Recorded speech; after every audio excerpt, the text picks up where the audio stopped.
네, 우리 오늘 수요일입니다. 네, 함께 인사하고 오늘 시편 강의 시작하겠습니다. 인사하겠습니다. 안녕하십니까. 안녕하십니까. 네, 선생님 오랜만에 하는 것 같아요. 그쵸.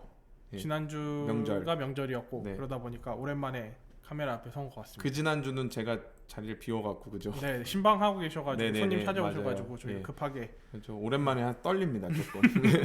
선생님 오늘 시편 몇 편이죠? 네, 오늘은 시편 111편 차례입니다. 111편은 표제어가 있나요? 없습니다. 표제어가 표제어가 없어요. 따로 없어요. 아, 네. 그러면 오늘 시편은 어떤 카테고리입니까? 그 표제어가 따로 없어서 네. 사실 뭐 배경이나 이런 부분은 음, 찾기 좀 어렵다라고 생각을 하는데 네, 이제 카테고리로 따지면 감사 예배시 또는 예배시. 찬양시라고 이제 생각을 하더라고요. 그래서 네. 보통은 이제 무교절이나 7.7절, 초막절의 절기에 불렸던 감사 예배시라고 이제 추측을 하고 있는데 네. 오늘 시편은 조금 특이한 점이 있긴 합니다. 아, 그래요? 네네. 어떤 거죠? 이제 알파벳 시라고 부르더라고요. 알파벳이. 네네. 그러니까 히브리어에 22자의 알파벳이 있는데 네, 그 네. 22자의 알파벳을 따서 음. 거기 순서에 맞춰서 이제 찬양을 하게 되어지는 음. 그런 시라고 되어 있고 오늘 시편이 총 10절로 되어 있지만 네. 저희 한국에 이제 나눠진 거는 10절로 되어 있는데 그 10절 안에 이제 22자의 알파벳이 다 들어 있고 다 들어가고. 네. 예. 그리고 이 다음 주에 또 저희가 진행을 하게 될 네. 112편과 그래서 쌍둥이 시편이라고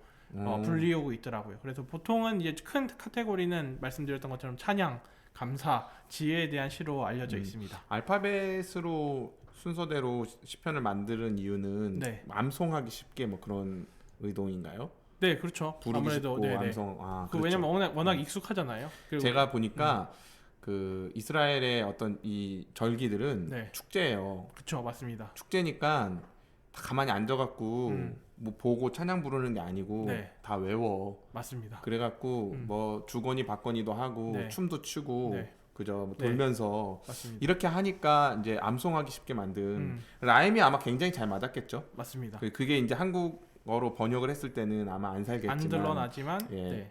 그 히브리 사람들이 유대 사람들이 듣기에는 딱 들었을 때 이제 너무 잘 와닿는 네, 그런 네. 내용이겠다. 네. 좋습니다. 결국에는 노래라는 거는 반복이고 그쵸. 그죠? 앞에 뭐 던져놓은 내용에 심화하고 이런 식이잖아요. 네.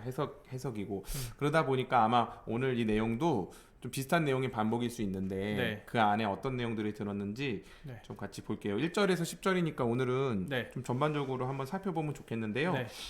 전사님 어떻게 구조는 나눌 수가 이제 있나요? 구조는 네. 이제 짧은 시편이다 보니까 네. 그리고 내용이 이제 목사님 말씀하셨던 것처럼 반복되어지는 부분도 있어서 예, 이렇게 예. 크게 자세하게 상세하게 나눠 있지는 않더라고요. 네, 그래서 네. 크게 두 단락으로 두 보통 단락, 이렇게 보고 예. 있어요. 그래서 1에서 4절까지 그리고 5에서 10절까지인데 1에서 4절까지 같은 경우에는 하나님의 행하심을 노래하는 것. 찬양. 네네. 하나님의 행하심을 찬양하는 네. 것이 나타나 있고 네. 5에서 10절까지는 그 행하심의 결과를 또 찬양하는 것. 아하. 그래서 하나님을 경외하는 사람들이 누리고 있는 유익들, 누릴 수 있는 유익들 그런 부분들이 이제 기록이 되어 있습니다. 그렇죠. 네. 찬양이라는 건 결국 우리의 마음에 하나님을 더 사랑하게 하고 네. 그 주의 말씀대로 살도록 하고 그죠 이스라엘 백성들 안에 그걸 고양시키는 거니까 네, 아마 이제 그런 내용들로 쭉 가게 되는 그런 내용이 지금 전개가 되는 것 같은데 네. 그럼 앞부분이 네. 이제 1절에서 4절이라고 그랬잖아요. 맞습니다. 한번 내용을 볼까요? 네. 보면 1절에 할렐루야로 시작을 해요. 맞습니다. 그렇죠. 할렐루야로 이렇게 시작을 한다는 건 할렐루야가 그 여호와를 찬양하라 네. 이렇게 하잖아요. 맞습니다. 그러면 던져놓고 뒤에 당연히 찬양의 이유를 이유죠. 얘기하겠죠. 네. 그러다 보니까 지금 이제 2절부터 3절, 4절은 찬양 이유가 될 거고, 맞습니다. 그렇죠. 여기 보니까 모임, 내가 1절에 보니까 내가 정직한 자들의 모임과 회중 가운데 이렇게 하잖아요. 네. 그래서 뭐 깨알 지식이지만 네, 이게 네. 모임이라고 말하면 좀 작은 작은 단위. 소그룹. 네.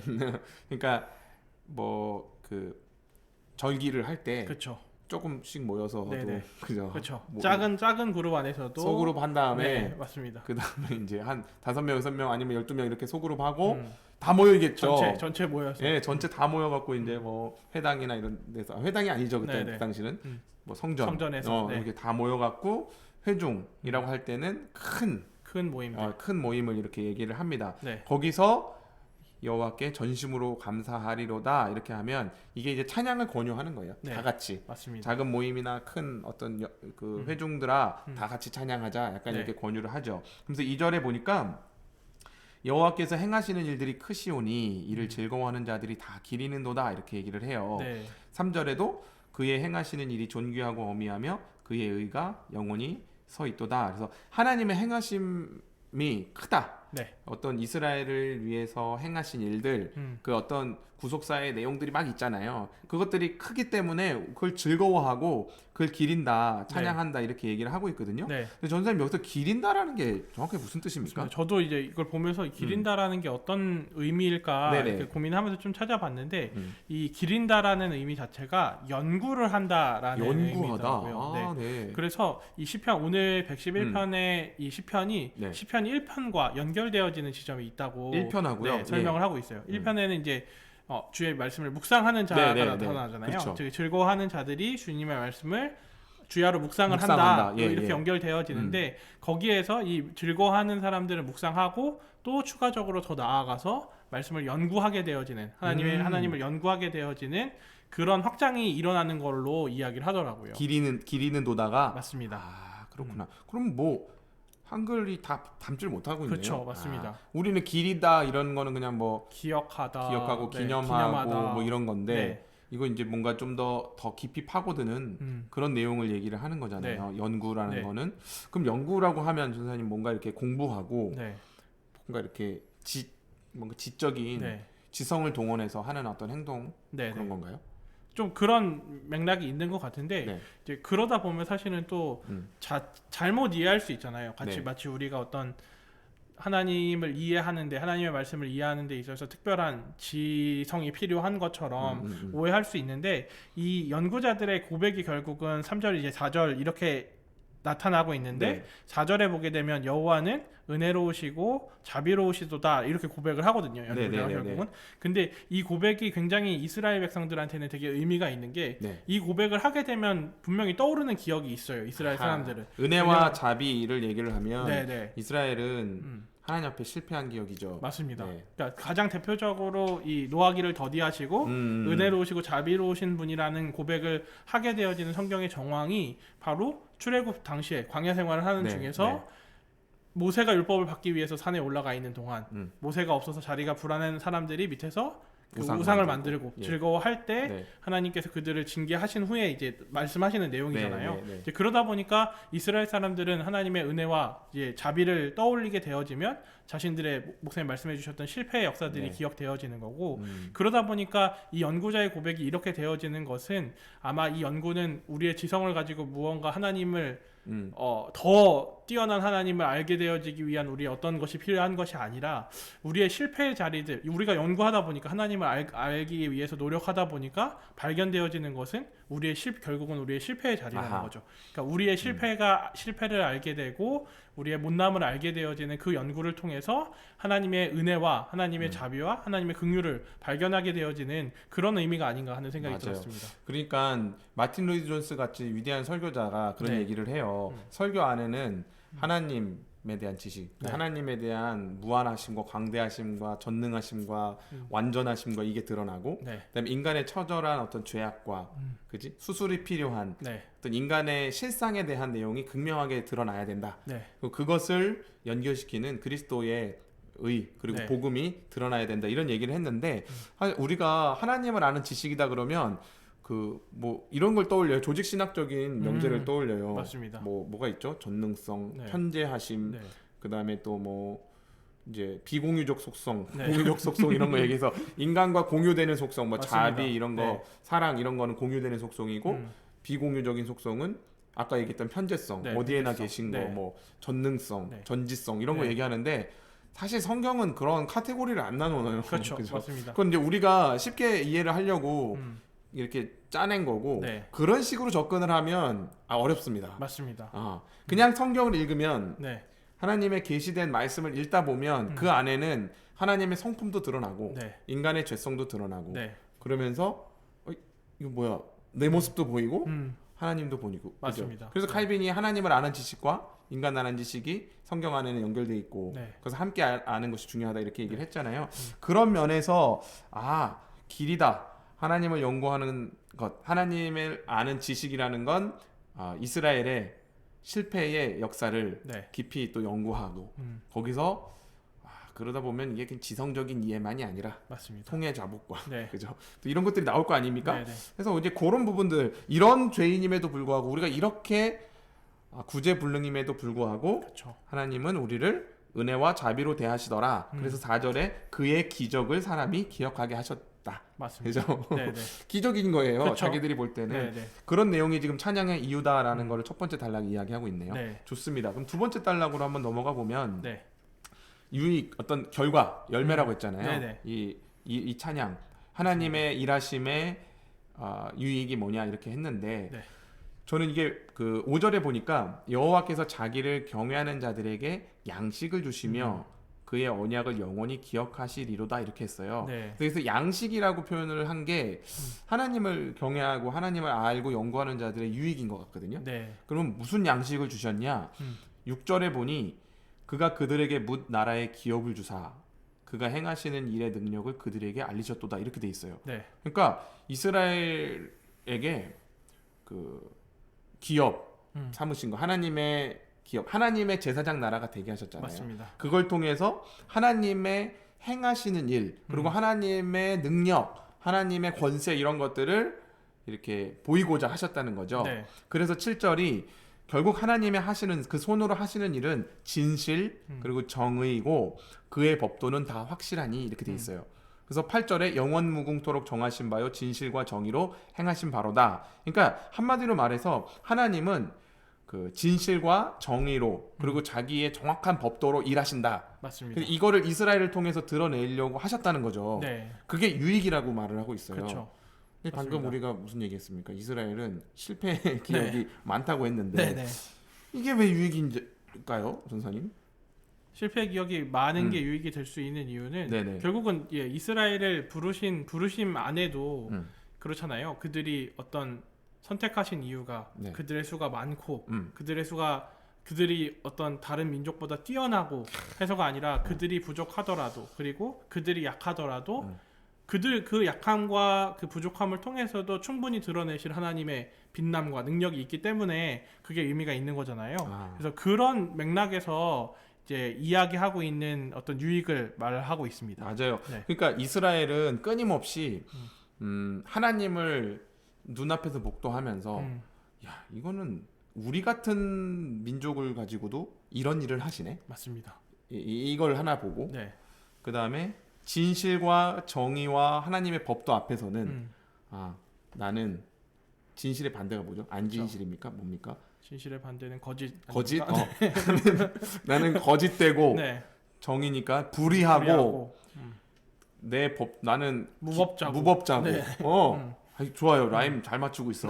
그런 존재라는 걸 깨닫는. 네. 이게 어떻게 보면 앞에 얘기했던 하나님을 아는 지식이 깊어지는 자에게 오는 유익이 이러는 거죠. 하나님은 놀라우신 분이고 네. 대단한 분이시다. 왜냐하면 나 같은 자를 통해서도 일을 하시니까. 맞습니다. 그러면서 느끼는 건 그런 하나님의 지식이 깊어질수록 나의 거짓됨과 불의함과 무법함이 드러나니까. 맞습니다. 그 두 개가 깨달아지는 게 유익이라고 지금 말을 하고 있는 거예요. 네. 저는 그래서 어떻게 보면 우리의 신앙생활이라는 것은 이것의 반복 아닙니까? 우리가 교회 생활을 하고 처음에는 예수를 믿을 때 설교를 듣고 또 교회 생활을 하고 공동체 생활을 하고 또 성경 공부도 하고 공동체 이렇게 사랑을 받고 네. 이러다 보니까 좀 뜨거워요. 맞습니다. 뜨겁고 좋습니다. 그러다가 이제 한 해가 뭐예요? 6개월, 1년, 2년, 3년 이렇게 지나다 보면 특히 이제 저와 여러분들처럼 막 20년, 30년 신앙 구력이 있는 분들은 네. 사실은 솔직히 우리가 그때부터는 철로 역정이죠. 그냥. 뜨거운 게 없어. 네. 맞습니다. 좀 뜨거우면 좀 이상해. 약간 이게 뜨거운 거로 표현할 수 없어 신앙을. 맞습니다. 자꾸 이 반복이거든요. 하나님은 나 같은 놈을 쓰셔? 왜? Why? 이러면서 또 나는 계속해서 더 큰 절망과 더 큰 어떤 실패와 좌절로 가는 거죠. 맞습니다. 이건 뭐 쓰레기네. 약간 이런 식으로 그렇게 되는데 도대체 이게 왜 양식이고 이게 우리의 배부름이 되는가라고 했을 때 사실은 이게 양식이고 배부름입니다. 이것밖에 양식이 없어요. 왜냐하면 9절에 이렇게 나와요. 네. 여호와께서 그의 백성을 속량하시며 그의 언약을 영원히 세우셨으니 그의 이름이 거룩하고 지존하시도다 이렇게 나오거든요. 네. 뭐냐면 방금 얘기했던 그 우리의 절망과 하나님의 위대하심이 양식인 이유는 그 두 어떤 양대 산맥이 네. 자꾸만 우리로 하여금 예수 그리스도 생명의 떡을 향하게 해요. 예수 그리스도를 향해서. 네. 왜냐하면 하나님께서 행하신 일을 우리는 예수 그리스도 안에서 발견을 하죠. 네. 그렇죠? 그리고 예수님을 구주와 주님으로 우리는 끊임없이 고백을 하잖아요. 근데 언제 그렇게 고백하냐면 아까 그 지점에서 네. 우리의 죄인됨을 발견했을 때 네. 나의 처절한 죄악상을 발견했을 때 우리는 신앙생활 가운데서도 계속 그걸 발견한다는 거예요. 근데 그러면 하나님의 일하심은 뭐냐? 내가 요 모양 요 꼴인데도 끝까지 나를 포기를 안 하시는 거를 계속 확인합니다. 맞습니다. 우리 인생이 이거 확인하거든요. 계속. 그러니까 하나님을 안다는 게 지식이 아니에요. 사실은. 맞습니다. 내 인생에 새겨지는 경험이에요. 네. 내 삶의 궤적에 하나하나 수놓아지는 거예요. 난 이래도 너를 포기 안 해. 네. 이런 지점에서도 너를 붙들고 있고 내가 요 모양 요 꼴에서도 하나님은 버젓이 일하시고 네. 그런 걸 통해서 부끄럽게도 하고 민망하게도 하고 수치스럽게도 하고 다시 무릎 꿇게 하시고 그러면서 뭐가 나오냐? 하나님을 향한 경외가 나오는 거죠. 맞습니다. 그래서 이제 담임 목사님께서 이제 즐겨 표현하셨던 것처럼 사도 바울도 결국은 굉장히 겸손한 표현처럼 보이는 자기가 이제 죄인 중에 괴수다라고 고백을 하는데 네. 그게 그냥 있는 그대로의 그냥 객관적인 자기 지표라고 말씀하셨잖아요. 맞아요. 그러니까 그게 이제 목사님 방금 설명해 주셨던 내용 안에 포함되어 있는 게 아닌가 싶어요. 맞아요. 그렇게 고백을 하는 사도 바울이 또 다른 어떤 무엇도 하나님의 사랑에서 우리를 끊어낼 수 없다라고 고백을 하잖아요. 맞아요. 그래서 네. 그 두 개가 같이 가는 것들이 그렇기 때문에 목사님 설명해 주셨던 어떤 그 양식에 잘 부합하는 것 같습니다. 우리는요 자꾸만 하나님을 아는 것을 체험으로 네. 뭔가 기적, 네. 뭔가 내가 기도한 게 응답되고 내 삶에 무슨 대단한 변화가 일어나고 신앙생활 했더니 내가 이렇게 바뀌었더라. 뭐 네. 이런 걸로 손에 잡힐 만한 것으로 하나님을 알려고 하거든요. 그렇죠. 그 초월적인 어떤 경험들도 또 뭐 환상을 보거나 맞아요. 주님의 음성을 들었다거나 예, 예, 막 예. 이런 일들로 근데 하나님은 그렇게 일하시는 게 아니라요. 여기 이 문맥대로라면 네. 하나님의 일하심은 내가 어떤 모양이든지 내가 어떤 자리에 있든지 우리를 포기하지 않는 사랑으로 드러납니다. 네. 일방적인 언약으로 사랑, 네. 예, 그 언약, 헤세드. 네. 그래서 그걸 깨닫는 게 하나님을 아는 거예요. 맞습니다. 아, 나를 끝까지 포기하지 않으시구나. 내가 이렇게까지 죄인이고 이렇게까지 처절하게 좌절하는 가운데서도 주님은 나를 놓지 않고 있구나를 깨닫고, 네. 그리고 거기에서 그냥 깨닫는 정도가 아니라 이제 그것을 정확하게 신뢰하고 네. 그 언약이 너무나 이제 절절하게 깨닫게 되고 와닿는 것이 하나님을 아는 거죠. 맞습니다. 예. 그 우리의 실패와 좌절을 경험하는 것들이 잘 정립되어지지 않는다면 그 실패와 좌절로 인해서 결국은 하나님이랑 더 멀어지는 길로 선택이 되기도 하잖아요. 맞아요. 그게 결국은 불신앙이라는 걸 맞아요. 고백하고 증명하게 되어지는 것 같아요. 목사님 맞아요. 설명해 주셨던 이 내용을 보게 되면 결국은 우리의 좌절과 실패는 더욱더 하나님을 알게 되어지고 네. 하나님을 경외하는 쪽으로 흘러가야지만 올바른 자기 이해가 되는 게 아닌가 하는 생각이 듭니다. 그러니까 기적인 거예요, 사실은. 그렇죠, 맞습니다. 그러니까 우리 삶에서 드러나는 어떤 결과물, 이렇게 세상 사람들도 눈치채고 알 수 있는 어떤 방식으로 자꾸만 하나님이 일하신다고 하면 안 돼요. 네. 그러니까 뭐 내가 이렇게 신앙생활을 하고 열심히 교회를 섬기고 주의 일을 했더니 주님이 이렇게 형통케 하셨더라. 네. 뭐 이런 결과를 자녀들에게 주셨더라. 이런 거는 맞긴 맞는 말인데 네. 너무 하나님을 아는 지식에까지 가 닿기에는 너무 약해요. 너무 얕아. 맞습니다. 근데 그리고 그게 되게 위험한 종교성이라는 게 그렇죠. 저는 이제 얼핏 생각이 난 게 그 저희 형의 친구 가족이 어떤 이단에 빠져서 지낸다는 아하. 거예요. 그래서 왜 그러냐고 했더니 얘네들 그쪽 집은 거기에서 빠져나올 수가 없대요. 그래서 왜 못 빠져나오냐 그랬더니 그 어려운 시기에 되게 힘든 시기가 있었는데 그때 그 이단 교주가 어디에 땅을 사라고 했대요. 어디에 땅을 사라고 했는데 그거를 그냥 믿고 샀대요. 근데 그게 엄청나게 폭등을 하게 되니까 이제 그때부터는 그 사람들에 대한 맹신이 되는 거예요. 그러니까 목사님 말씀하셨던 그런 부분들이 자칫 잘못 동작돼서 인간의 종교심과 맞물리게 되어지면 그렇게 되는 거예요. 어떤 우리의 삶이 잘 풀리는 것들이 마치 굉장히 큰 이적이고 삶의 지표가 되는 것 마냥. 맞아요. 네.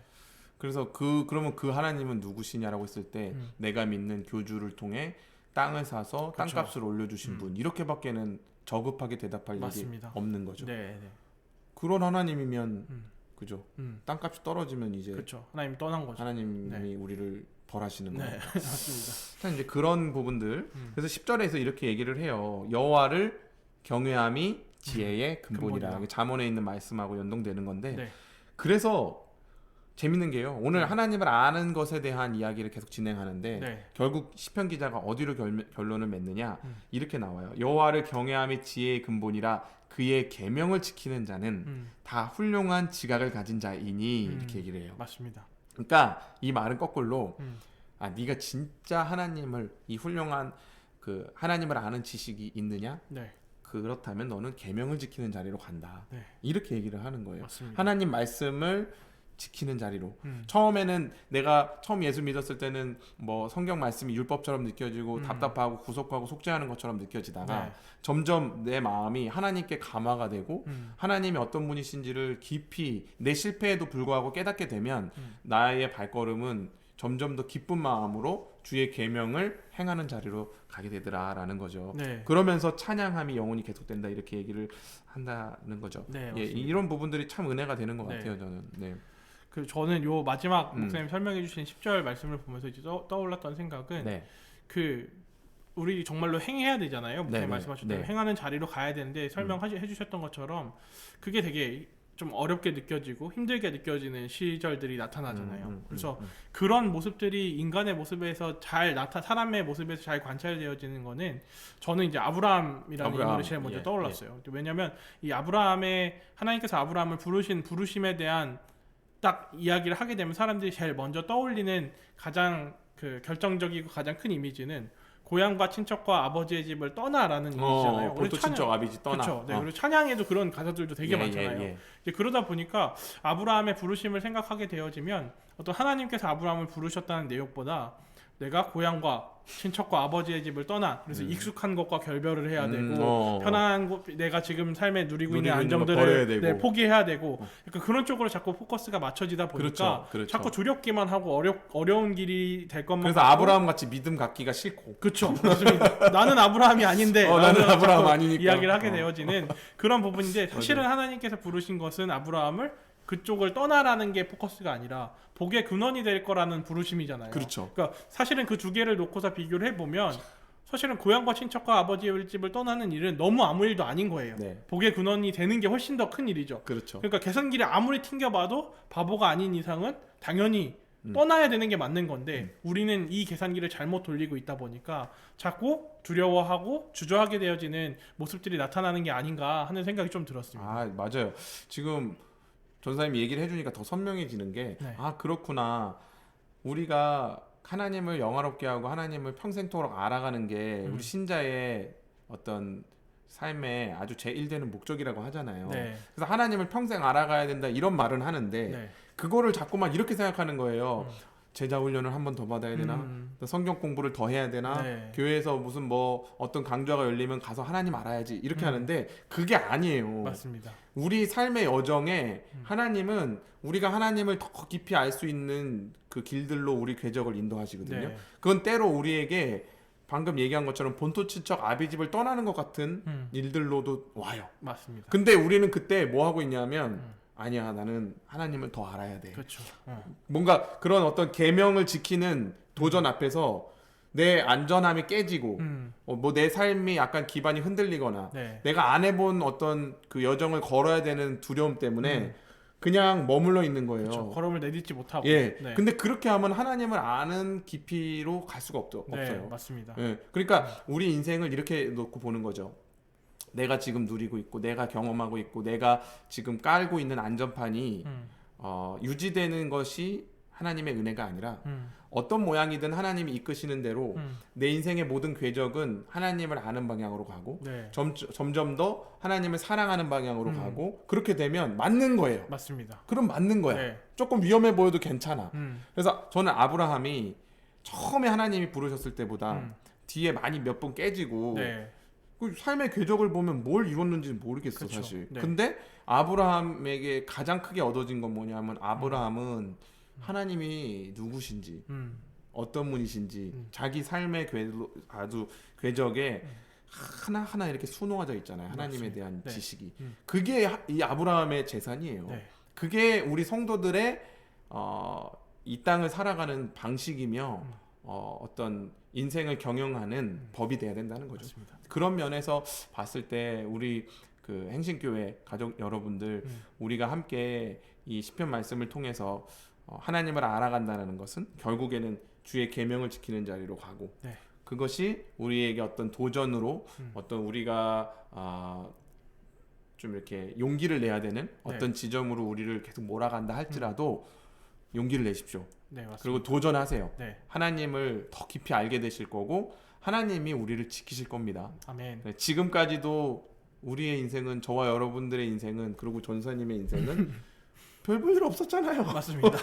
지금까지도 뭐 그지 네. 사실 뭐 돌아보니 지키신 게 은혜인데 그렇죠, 맞습니다. 뭐 앞으로는 뭐 내가 내 삶을 지키겠습니까? 그러니까요. 예, 그냥 담임 목사님 표현대로 대충 사세요. 네. 대충 살면 돼요. 맞습니다. 주님이 이끄시는 대로 그냥 가면서 네. 우리의 삶은 조금 나그네처럼 대충 살면 하나님께서 인도하십니다. 그래서 그 아멘. 믿음을 가지고 오늘 하루도 대차게 네. 살아가시고 내일 아침에 눈 뜨시면 다가오는 하루를 용감하게 맞이하는 그런 저와 여러분들이 되시기를 주님의 이름으로 축원합니다. 아멘. 네, 오늘 이 정도로 할까요? 네. 인사하겠습니다. 감사합니다. 감사합니다.